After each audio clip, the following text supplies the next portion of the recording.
Сайн байцгаана уу? Чит манай янж байна. За, өнөөдөр та бүхэндээ 3 уншлал уншиж өгье гэж бодсон юм. Тэгээд жоохон тайлбартай. Тэгэхээр эзний үгэн дээр суухдаа эзний өмнө дээр амьдрахтун, эзний дагалдагч байхдаа миний үг дагдаг хүмүүс миний дагалдагч мөн гэж хэлжсэн. Тэгэхээр Библиэлд маш олон дагалдагчийн тухай гардаг боловч Кристиан гэдэг үг маш зөвхөн нэрлэгдсэн байдаг. Миний дагалдагч байх тухай 269 удаа гарсан бол яг Кристиан гэдэг буюу итгэгч гэсэн үг 3 удаа л гарсан байдаг.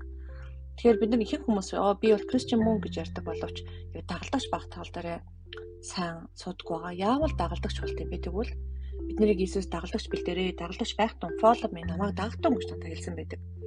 Тэгэхээр миний дагалдагч байхын тулд үнэхээр үгэн дээр суудаг, үгэн дээр амьдардаг, үгээр амьдардаг байх хэрэгтэй. Тэгэхээр энэ дээр үг гэдэг ойлголт нь хоёр төрлийн үг яригдж байгаа юм. Үг заримдаа логос, заримдаа рема гэж хэлэгддэг. Тэгэхээр Матай 4:4-ийг уншъя. Гэвч ишээс хүн зөвхөн талхаар бус харин Бурхны амнаас гарах үг бүрээр амьдрнаа гэж бичигдсэн байдаг гэж хэлв. Тэгэхээр энд аль аль нь хэлж байгаа бичигдсэн байдаг үг бол Бурхны үг. Үнэхээр үнэн байгаа. Ерөнхий хэлэгддэг үг. Харин энд Бурхны амнаас гарах үг бүрээр амьдрнаа гэж хэлж байгаа. Тэгэхээр энд Иесус сатан цүл цавдж байгаа үйл дээ. Тэгээд энэ чи өссөн байсан үед нь энэ чулууч талхалгач гэж түр хэлж байгаа. Тэгэхээр урдаас нь Иесус хүн зөвхөн талхаар бус харин Бурхны амнаас гарах үг бүрээр амьдрнаа гэж хэлж байгаа. Тэр эзний амнаас гарах үгэн дээр гэж бичигдсэн байдаа гэж аль алийг хэлж байгаа. Үгийн бичигдсэн үг ч чухал, Бурхны амнаас гардаг үг ч чухал гэдгийг сануулж хэлж байгаа. Тэгэхээр хуучин гэрэг харах юм бол дандаа бичвэр дээр дандаа Бурхан тэр хүмүүстэй ярьсан, тэр хүнтэй зүүдэлсэн талаар гардаг байна. Гэтэл одоо орчин цагт Бурхан тантай ярих, одоо зүүдлэх, Бурханы үг авах юуг одоо бурууч гэдэг юм уу, илүү багасгасан талд байдаг. Миний бодлоор л ингээ аль аль нь үнэхээр чухал. Аль аль нь үнэхээр чухал шүү. Тэгэхээр Библиэлд Үс намдар хүртэл гардаг. Юу гэж хэлдэг вэ гэхээр багш нар болон иш үзүүлэгчид хамтдан танилцсан тухай гардаг байгаа. Тэгэхээр багш нар голцоо яад юм бэ гэхээр илүү одоо үгдгийн одоо Бурхны бичигдсэн үгийг илүү сайн тайлбарладаг бол иш үзүүлэгч нар болохоор яг Бурхны яригдсан үгийг илүү амар хэлэгдсэн үгийг хэлдэг байна. Тэгэхээр аль аль нь яагаад чухал юм бэ гэхээр миний хүү одоо юу гэдгийг хулгай би бүхий гэж хэлүүлэх шаардлага байхгүй. Угаасаа бичигдсэн байдаг болохоор тэгэх шаардлага байхгүй. Гэтэл онохоор би залбирлаа. За би одоо явах уу явахгүй юу те. Одоо таны дуудлага мөн үү биш үү гэдгийг үнэхээр мэдхийн тулд Библийн ишлэл хаагаас илүү яг үнэхээр Бурхны хэлэгдэж байгаа үгийг эзнээс өөрөөс нь одоо синтез дээр очиж асуух шаардлагатай байгаа. Тэр өндөр үнэхээр бичигдсэн буюу үгнээс илүү амар хэлэгдэх үг бол үнэхээр хэрэгцээтэй болдог. Тэр бол маш чухал шүү. Тэр би бол эзнээс ингээд миний охоо ингээл амар хэлэхэд л би бүр ингээл миний тэр өдрөл шууд гэрэлтдэг байгаа. Үнэхээр асуудалтай болсон би эзний өмнө очиод бараг л охин минь гэж хэлсэн үг л намайг шууд л ингээл бүх өвчнөөс чидгээдэг, бүх эргэлзэнээс чи алга болгодог. Тэгэхээр эзний хэлж байгаа тэр үг бол үнэхээр чухал байдаг. Эзнээс ирж байгаа илчлэлтүүд ч гэсэн маш чухал байдаг. Тэгэхээр энийг бол би бичигдсэн үгийг одоо дэмий ч юм уу буруу гэж юусоо хэлэхгүй. Аль аль нь чухал гэдгийг би сануулж хэлэх гэж байна. За Иохан намын 31-ээс 32-ыг харъя. Иесус өөрт нь итгэсэн идэвчд хэрэг та нар миний үгэн дотор байвал үнэхээр миний дагалдагчд байна гэж хэлж байгаа. Энд байгаа үгэн дотор гэдэг буюу яг бичигдсэн үгэн дотор яг одоо ерөнхий Бурхны амар хэлэгдсэн мөртлөө бичигдсэн үгэн дотор ерөнхий тэгсэн үгээр чинь миний амьдарч үгэн дотор байж энд үгэн дотор байна гэдэг үгэн дотор yield хийн буюу үгэн дотор одоо үгээр амьдрнаа гэсэн үг.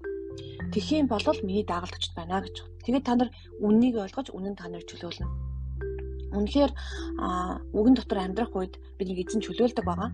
Дээрээс нь энд бас яг үнэхээр Бурхны эзний үнэн үг орж ирэхэд бас бүрэн чөлөөлөгддөг байгаа. Тэр аль аль нь үнэн гэсэн. Тэгэхээр би жишээлбэл би өвчтөө зовж байхдаа дандаа эзэн одоо би буруу юм хийгээл гим нүгэл хийгээл зовж энэ ч юм уу өвдөж байна гэж бодсон. Тэгээд яг эзэн дээр орж ирэх үед яг үннийг мэдэх үед энэ бүхэн чөлөөлөгдөө тийм бас тгийгүй юм байна гэдгийг ойлгосон.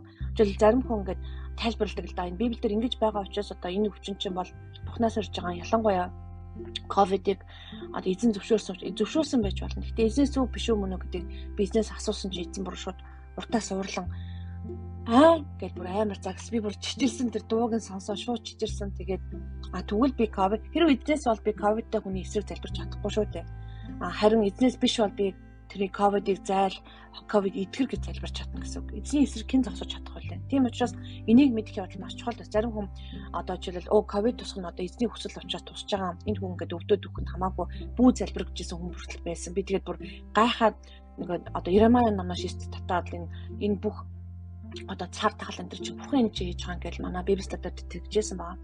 Тэгээ би бүр нөгөө хүнтэй одоо маргах хэцүү миний одоо ахлагч тийм хүн байгаа. Тэгээ би эзнээс өөрөөс нь асуусан. Ааваа энэ хүний хэлж байгаа юу гэж бодож байна гэсэн чинь урдаас шууд загнасан бурхан. Тэгэхээр чиний одоо Библиэлд одоо Иремая намдар бичигдсэн байсан ч гэсэн яг энэ цар тахал нь хин зориулагдсан цар тахал юм. Хэрвээ тийм байвал яаж залбираад нэмэр байхгүй байхгүй яаж ч мацаг бариад нэмэр байхгүй. Харин одоо жишээл ковидыг залбирах үед маш хурдан идэрдэг байгаа. Тийм болохоор тэр нь бол болно гэсэн. Тэгэхээр эзнээс үг авах явдал бол маш чухал байгаа. Тэгээ Эфес 5:26-27 гэрлээ. Тэр чуулганыг үгээр дамжуулан усан дугааж цэвэрлэн ариусгаад түүнийг ямар ч толбгүй, ямар ч хүчлээсгүй бөгөөд тиймэрхүү ямар ч зүйлгүй харин ариун гим зэмгүй байлган өөрийнхөө өмнө алдар чуулган болгох гэсэн ажээ гэж. Иесус энд юу гэж байгаа? Тэр чуулганыг үгээр дамжуулан усан дугааж цэвэрлэн гэж байгаа. Үгээр дамжуулан усан дугааж цэвэрлдэг байна. Тэгээд бас ариусгаад гэж байгаа. Цэвэрлэн, ариусгах гэдэг үгдүүд бүгдээр өөр байхгүй. Тэгэхээр гимших бас өөр, одоо уучлах өөр, цэвэрлэх өөр. Тэр уучлах, цэвэрлэх процессыг өөр, ариуслахын процесс өөр гэдгийг ойлгохгүйсээ болоод энэ асуудал гардаг. Гэтэ энэ бүгдийг юу гэдэг гэж ганцхан үгээр итгэж, үгээр дамжуулан усан дугааж цэвэрлэн ариусгаад түүнийг ямар ч тоолбогүй, ямар ч хүчлээсгүй бөгөөд тиймхүү ямар ч зүйлгүй харин ариун гим зэмгүй байлган өөрийнхөө өмнө алдар чуулган болох гэсэн ажээ гэж байгаа. Эфес 5:26-аас 27 дээр ярьж байгаа. Тэгэхээр юу гэж хэлэх гээд байна вэ гэхээр эзэн энд бичигдсэн үгийг хэлээд байна уу? Одоо яригдж байгаа эзний амнаас гарч байгаа үгийг яриад байна уу гэдгийг сайн ойлгох хэрэгтэй. Тэрийг ойлгохгүй байсан ч гэсэн бичигдсэн үг, яригдсан үг хоёулаа чухал. Тэгээ аль нь одоо юу гэх юм буруу бичигдсэн байгаа зөв чи сонслоо гэдэг чинь бол одоо буруу ч гэдэг юм уу те тэгж хэлж байгаа нь бол буруу. Яагаад гэвэл эзэн тэр хүнд яасан байна? Ичлэл төгсөн байна. Тэгээд үг өгсөн байна. Жишээлбэл одоо чи тийшээ яваад пастор болоо ч юм уу тэнд сайн мэдэр яриа гэж хэлсэн байл л да. Тэрийг одоо үүсгэж болохгүй те. Эзэн хаан тэнж байгаа ч гэдэг юм уу тэгж өгч болохгүй. Энд жишээлбэл тэр яг цэвэрлдэг энэ үгэн дээр бол яг юу гэж байгаа юм бэ гэдэг рема буюу яг эзний амаар хэлэгдэж байгаа үг гэж байгаа байхгүй. Тэр чуулганыг амаараа хэлэгдэж байгаа тэр үгээр дамжуулаад усан дугаад цэвэрлэнэ гэж хэлж байгаа байхгүй. Тэр чөлөөлөг дээр болохоор бичигдсэн үгийн тухай ярьж байгаа байхгүй. Тэгэхээр аль нь яах юм бэ? Чухал гэдгийг сайн ойлгох хэрэгтэй. Тэр эзнээс танд үг ирсэн бол тэрийг битгий тоохгүй орохороо эзнээс танд ямар үг өгсөн бэ? Зарим хүмүүс бурхан надад тэгж хэлсэн гээл хизээ тэгсэн жилийн өмнө тэгээ мартцсан. Гэхдээ бурхан танд үг хэлсэн бол тушаал өгсөн бол тэрийг үг дөгөө маш хурдан биелүүлэх хэрэгтэй гэдгийг маш сайн ойлгох хэрэгтэй. Тэгж гимэн дагалдагч болж байгаа. Тэгж чадахгүй бол дагалдагч биш. Эзний үгийг дагдаггүй хүн дагалдагч биш. Эзний үгийг зөрүүдэлдэг хүн бол дагалдагч биш. Тийм учраас эзэн танд үг өгсөн бол асуух хэрэгтэй. Энэ эзний үг таны үг мөн үү биш үү гэж тэдэн хэдэн удаа лавж асуудаг. Тэрнтэй адилхан байж болно. Аяндаа сайн мэддэг болохоор лавдаж асуулгүй энэ эзний үг гэдгийг мэддэг болохоор шууд л хийдэг болдог. Тэгээд үнээр эзний үнээр рема буюу амаар нь хэлэгддэг үг чухал өөртөө тантай ярьж байгаа бичигдсэн үг нь чухал. Гэтэ амаар хэлэгддэг үг нь бичигдсэн үгтэй ерөөсөө зөрчилдөггүй гэдгийг ойлгоё. За тэгээд танд баярлалаа. Эзний үнээр бичигдсэн үгээс гадна хэлэгдсэн үг ч гэсэн чухал шүү. Тэгээд танд бас нэг жишээ хэлээд дуусгая. Би жишээлбэл машин авахдаа ямар өнгөтэй, ямар хаанаас, ямар одоо хэлбэр дүрстэй бараг л бүгдийг нь эзэн надад хэлж өгдөг. Эсвэл харуулдаг байгаа. Үүний ачаар сайн байдаг. Байшаа авах ч гэсэн хүртэл шууд харуулдаг. Ямар нэг хүнтэй уулзахад хүртэл намайг тэр хүнийг уулзахаас өмнө цайз үстэй хүртэл би хардаг. Тэг тэрлээ гэд нуудах юм ерөөсөө байхгүй. Тэг тэрийг үгүйсгэж болохгүй. Тийм учраас тэр бэлэг аваас үдэгчсэн битгий үгөөсөрөө бурхны сонсож байгаа үгийг ч гэсэн дандагнаа хадгалж хэрэглээрээ сонсож байгаа үг амар нь хэлэгдсэн үг бичигдсэн үгээр адилхан хүч чадалтай шүү. Битгий нэг нь нөгөөдг нь харьцуулаарай. Тэг эзэн талархал өргөе. Баярлалаа. Эзэн тантай ярих болтугай.